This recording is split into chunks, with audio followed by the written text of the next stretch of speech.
सबसे पहले आज की तमाम बड़ी खबरें नॉन स्टॉप न्यूज में।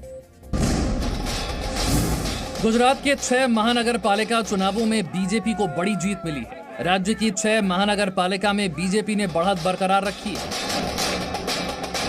बीजेपी को अहमदाबाद में 192 में से 164, वडोदरा में 76 में से 69, सूरत में 120 में से 93, राजकोट में 72 में से 68, भावनगर में 52 में से 44 और जामनगर में 64 में से 50 सीटें मिली हैं।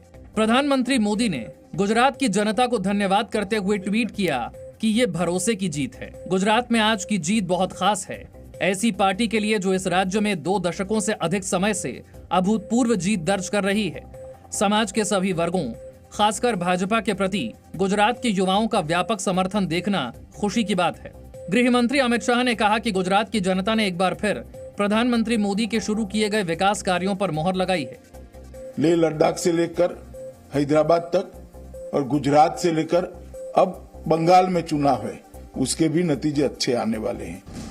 इस चुनाव में मुख्य विपक्षी दल कांग्रेस को बड़ा झटका लगा है। पूरे राज्य में कांग्रेस को सिर्फ 45 सीटें मिली हैं। वहीं सूरत में आम आदमी पार्टी ने कांग्रेस की कीमत पर 27 सीटें जीत ली। AIMIM को राज्य में कुल 7 सीटों पर जीत हासिल हुई है।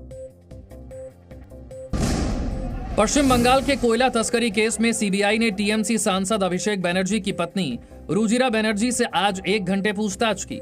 सूत्रों के मुताबिक सीबीआई को पैसे के लेन देन पर रुजिरा से पूरे जवाब नहीं मिले। सीबीआई ने रुजिरा को गवाह के तौर पर केस में शामिल होने को कहा। वहीं सीबीआई टीम के पहुंचने से पहले मुख्यमंत्री ममता बनर्जी अचानक अभिषेक बनर्जी के घर पहुंची। ममता वहां पर 8 मिनट रुकी। उन्होंने संदेश देने की कोशिश की कि टीएमसी और उनका परिवार सीबीआई से डरने वाला नहीं है। 2016 में भी सीबीआई और ईडी को लगा दिया था। ये एक आरोप है जी। तो आरोप को साबित करने के लिए वो तो सारे सीबीआई ईडी वगैरह वगैरह लगा दिया।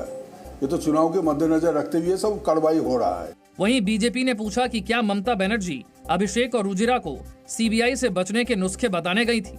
शायद उन्होंने कोई टिप्स देने के लिए पहुंचे थे उधर, कारण उनको मालूम है आज सीबीआई पहुंच रहा है, तो उसका पहले उनका और से कुछ सलाह मशवरा।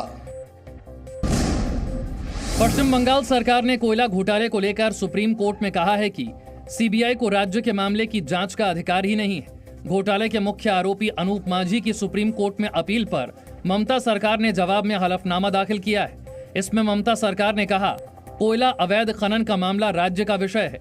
इस मामले में सीबीआई का जांच करना ठीक नहीं है। सीबीआई से मंजूरी 2 साल पहले वापस ली जा चुकी है। सुप्रीम कोर्ट इस मामले में अब 1 मार्च को सुनवाई करेगा। कोयला केस में मुख्य आरोपी अनूप माझी ने सीबीआई को उसकी गिरफ्तारी से रोकने का आदेश देने की मांग की थी। सुप्रीम कोर्ट ने इस पर आदेश देने से इनकार कर दिया। पश्चिम बंगाल में अब शुद्धिकरण की राजनीति शुरू हो गई है। हुगली के जिस फुटबॉल ग्राउंड पर कल प्रधानमंत्री नरेंद्र मोदी ने सभा की थी, आज तृणमूल कांग्रेस के कार्यकर्ताओं ने उसका गंगा जल से शुद्धिकरण किया। कल इसी मैदान पर मुख्यमंत्री ममता बनर्जी की रैली होनी है। এই মাঠটাকে শুদ্ধিকরণ করার জন্য আজকে এখানে কোনো অশুভ শক্তি জানি না ঢোকে, তার জন্যই আমরা গঙ্গা জল আজ ছিটি। অশুভ শক্তি ঢুকলে আমাদের বাংলার ক্ষতি হবে। बीजेपी ने कहा कि प्रधानमंत्री मोदी को बंगाल के लिए अशुभ बताना टीएमसी की निम्न स्तर की राजनीति है। प्रधानमंत्री मोदी 28 फरवरी को फिर बंगाल दौरा करेंगे।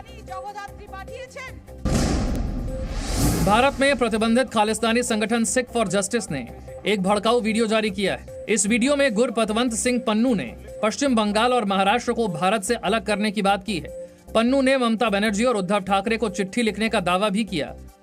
This message is to my brothers and the sisters of West Bengal and Maharashtra, to my Bengali and Marathi brothers and the sisters.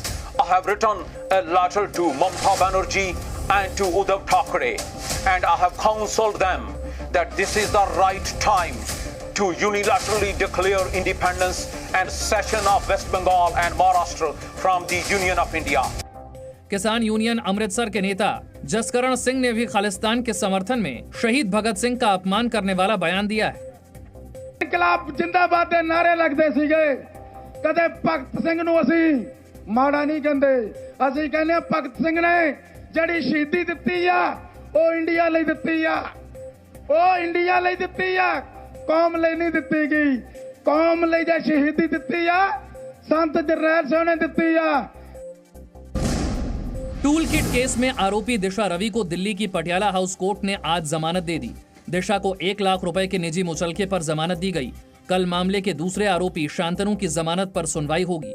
Delhi police की साइबर सेल ने शांतनु, निकिता और दिशा को आमने सामने बैठाकर पूछताछ की। लाल किला हिंसा में आरोपी दीप सिद्धू को कोर्ट ने 14 दिन की न्यायिक हिरासत में भेज दिया है। उधर दिल्ली हिंसा का एक और आरोपी लखा सिधाना आज पंजाब के बठिंडा में किसान रैली में शामिल हुआ। दिल्ली पुलिस ने लखा पर 1 लाख रुपए का इनाम रखा है। सरकार ने कृषि कानूनों को किसान के हित में बताया है। कृषि राज्य मंत्री कैलाश चौधरी ने कहा कि ये किसानों को आजादी देने वाले कानून हैं। उन्होंने आरोप लगाया कि किसान आंदोलन के बहाने विपक्ष राजनीतिक रोटियां सेक रहा है। कानून बनाए जो किसानों को आजादी देने वाला है और जो किसानों की स्वयं की मांग थी। लंबे समय से किसान कह रहा था कि हमें कब बिचौलियों से मुक्ति मिलेगी, कब हम मनचाहे स्थान पर मनचाहे रेट के ऊपर बेच सकेंगे, और वहीं विपक्ष इसमें आग में घी डालने का काम कर रहा है। वहीं कृषि कानूनों के खिलाफ किसान नेता राकेश टिकैत ने राजस्थान के शेखावाटी में किसान महापंचायत को संबोधित किया। उन्होंने किसानों से दिल्ली चलने का आह्वान किया। आंदोलन में आ रहा है, ये अपनी जमीन बचाने का आंदोलन है। अगर आप आंदोलन से नहीं जुड़ोगे तो ये जमीन ले जाएगी।